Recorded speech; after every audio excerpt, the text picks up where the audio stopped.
যে ইলেকশন যারা কন্ডাক্ট করেছে এই ব্যক্তিগুলো তারা কিন্তু একদম হাত পাকানো চোর বলেন বাটপার বলেন, কারণ এই লোক কিন্তু গত 4টে ভোট তারা কিন্তু ইয়ে করেছে, এরাই ডাইরেক্টলি ইনডাইরেক্টলি ইনভলভ ছিল। সবাই তো আর পালায় রেজাল্ট দেওয়ার সময় কমানো বাড়ানো করে দিয়েছে।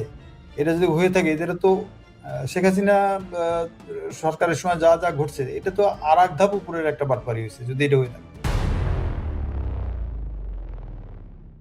এই যে ভোটের তারতম্যতা, ওভারঅল ভোট দেখা যাচ্ছে যে খুব কাছাকাছি ভোট, কিন্তু আসনের দিক থেকে অনেক বেশি ডিফারেন্স।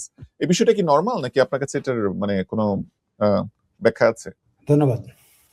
না, এটা যে নতুন আমরা দেখলাম তা না, এরকম ঘটনা প্রত্যেকটা নির্বাচনে কিন্তু দেখা গেছে যে আওয়ামী লীগ হেরে গেছে কিন্তু তারা দাবি করছে যে আমরা তো পার্সেন্টেজ হিসাবে এত ভোট পেয়েছিলাম। বিএনপি হেরে গেছে, তারাও আবার বলে যে আমরা তো পার্সেন্টেজ হিসেবে এত ভোট পেয়েছিলাম।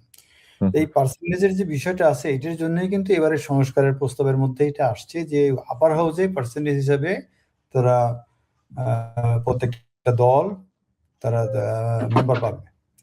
তো এখন এই যে স্ট্যাটিস্টিক্যাল যেটা ব্যাপার এটা দিয়ে তো অনেক কিছু অনেক কিছু করা যায়, কিন্তু এটা যে হয়েছে প্রফেসর বেলাল স্যার যেরকম বললেন এটা কিন্তু অবিশ্বাস্য কিছু না, এটা হয়েছে বলে আমারও মনে হয়েছে। কারণ রেজাল্ট যখন আসতেছিল তখন কোন একটা পর্যায়ে যায় দেখা গেল যে যখন জামাতের এটার গতিটা একটু অন্যরকম মনে হচ্ছিল যে তারা মনে হয় ল্যান্ডস্লাইড বিক্রি হয়ে যাবে, তখনই দেখলাম যে ইলেকশন রেজাল্ট গুলো আসতে দেরি হতে থাকলো এবং তখন অনেক রকম, এবং এটা কিন্তু সারা রাত লাগার কথা না, সারা রাত লেগে পরের দিন পর্যন্ত আসলে বর্তমানে যে মিডিয়ার জগৎ এখানে কিন্তু উইদিন মেবি 3-4 আওয়ার্স এর মধ্যে 100% রেজাল্ট কিন্তু দিয়ে দেওয়া সম্ভব। তো ভোট কেন্দ্রে আমি গিয়েছিলাম এবং সেখানে যদিও আমি ক্যান্টনমেন্টের মধ্যে একটা ভোট কেন্দ্রে গিয়েছি, সেখানে খুব শান্তিপূর্ণ দেখেছি।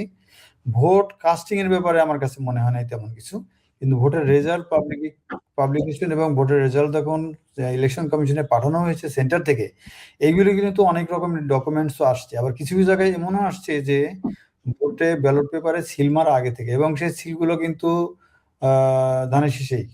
তো এরকম একটা জিনিস কিন্তু কিছু কিছু জিনিস কিন্তু আসছে। তো ইলেকশনের এই প্রক্রিয়াগত কোনো সমস্যা থাকলে সেটা হয়তো এর মধ্যে আছে বোঝা যায়, বাট আপনি যে স্ট্যাটিস্টিক্যাল যে জিনিসটা বললেন এইটা কিন্তু স্পষ্টভাবেই বোঝা যায় যে এখানে কেন্দ্র থেকে ইলেকশন কমিশনে যখন রিপোর্টগুলো দেওয়া হয়েছে সেখানেই অনেক রকমের কাটছাট বাড়ানো কমানো করে দেখা গেছে যত ভোট আপনি এখন যদি আবার একদম থার্ড পার্টি দিয়ে গোনানো হয় তখন দেখা যাবে কিন্তু যে আমার ব্যালট পেপার এবং কেন্দ্র ওয়াইজ ভোট এবং রেজাল্ট একটা কেন্দ্র বা একটা কনস্টিটিউয়েন্সি থেকে যেটা গিয়েছে ইলেকশন কমিশনে, আমার মনে হয় যে ব্যাপক রদবদল পাওয়া যাবে। কারণ এত 20 লাখ ভোটের ব্যবধানেই এত সিট এরকম হয়ে যাবে, এটা আমার ধারণায় এটা সম্ভাবনা খুবই কম। আর 2 নম্বর কথা হলো যে ইলেকশন যারা কন্ডাক্ট করেছে এই ব্যক্তিগুলো তারা কিন্তু একদম হাত পাকানো চোর বলেন বাটপার বলেন,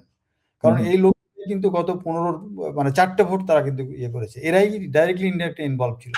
সবাই তো আর পালায়।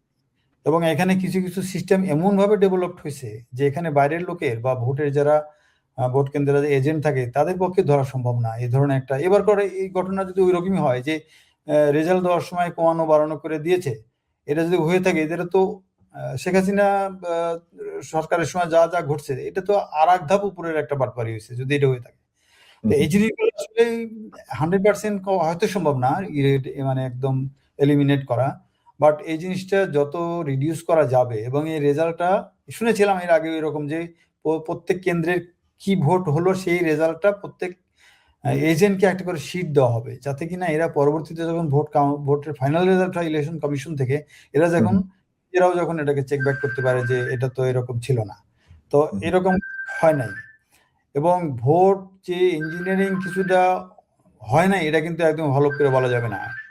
ওভারঅল আপনি যেটা দেখেন, সবচেয়ে যেটা আমি শক্তভাবে বলতে চাই সেটা হলো এই ভোটটা কেন হলো? এই ভোটটা তো আরো আগে হওয়ার কথা ছিল, আবার হয়তো পরেও হতে পারতো। এই ভোটটা যখন হয়েছে যেভাবে হয়েছে এইটার কিন্তু আমাদের প্রতিবেশী দেশের একটা মারাত্মক একটা ইন্টারফারেন্সের সুযোগ আছে এবং তাদের নিয়ন্ত্রণ প্রবাবিলিটি কিন্তু ইমেন্স, চিন্তাই করা যাবে না। এবং বাংলাদেশে একটা ভোট হবে এবং সেই ভোটের রেজাল্ট তারা তাদের মন মতো পার্টির পক্ষে নেওয়ার জন্য চেষ্টা করবে না এবং চেষ্টা যদি করে কিছু রেজাল্ট উল্টাপাল্টা করতে পারবে না, এটা তো অসম্ভব ব্যাপার। এবং ইন্ডিয়া যেখানে চুপ করে বসেছিল না, একদম ফ্রম দি ডে ওয়ান, একবারে যা আগস্টের 5 তারিখ থেকে শুরু করে, সে হুম, হুম। কখনো চুপ করে বসেছিল না, ভোটের দিনও ছিল না, এখনো নাই। এই যে মন্ত্রী পরিষদে কারা কারা বসবে টসবে, এটা নিয়ে একটু পরে কথা হবে। তো আমি দৃঢ়ভাবে আমি আস্থাশীল যে এখানে ইন্ডিয়ান ইন্টারফারেন্স ছিল, এবং তারা এই যত রকমের টেম্পারমেন্ট যা যা হয়েছে এগুলোর হুম, পিছনে এরা সক্রিয়ভাবে ছিল, এবং এটা তারাই তাদের পক্ষে নেওয়ার জন্য, কারণ তারা চাচ্ছে যে আওয়ামী লীগ তো আনা সম্ভব না, কিন্তু আমরা বিএনপিকে আনবো। তারপরে আপনি প্রফেসর সাহেবকে যে প্রশ্নটা করেছিলেন যে ভোটটা আওয়ামী লীগের ভোট কারা পেয়েছে, জি। আওয়ামী লীগের নিয়ন্ত্রণ কারা করছে, প্রশ্নটা তো ওইখানেই উত্তর আছে। আওয়ামী লীগের ভোটের নিয়ন্ত্রণ ইন্ডিয়ার হাতে, বিকজ আওয়ামী লীগের পান পাখি থেকে শুরু করে সব পাখিরাই এখন ইন্ডিয়ায়, ওদের যা বলবে তাই, এবং যা করতে চাবে তাই তারা করতে পারবে, এটা কিছুই বলার নাই কারো, বা ইন্ডিয়ার পরিকল্পনাও তাই। এখন কি হলো, সে যদি বলে থাকে যে ঠিক আছে, লাস্ট মোমেন্টে যা বললো, যত আপনারা বলে দেন যার যার এলাকায় যে সবাই বিএনপিকে ভোট দিবে।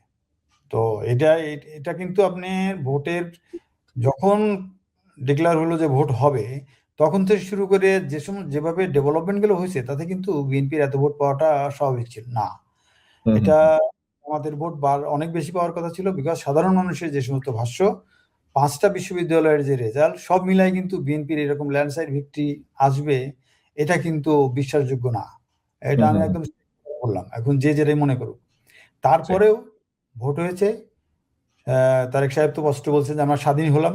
ডেফিনেটলি আই সাপোর্ট হিম, যে আমরা স্বাধীন হয়েছি, আমরা একটা ইলেকটেড গভর্নমেন্ট পেয়েছি, আমরা এমন একটা দলকে পেয়েছি যে দলের ইতিহাস আছে যে তারা দেশের হুম, স্বার্থ শক্তভাবে প্রোটেক্ট করতে পেরেছে। তাদের নেতার একটা আদর্শ ছিল, তাদের নেতাকে ফলো করার মাধ্যমেই কিন্তু এই যে নতুন দল আজকে ক্ষমতায় আসতে যাচ্ছেন, ওনারা বাংলাদেশকে তার নির্দিষ্ট জায়গায় নিয়ে যেতে পারবে, সক্ষম হবেন বলে আমি এটা আশাবাদী।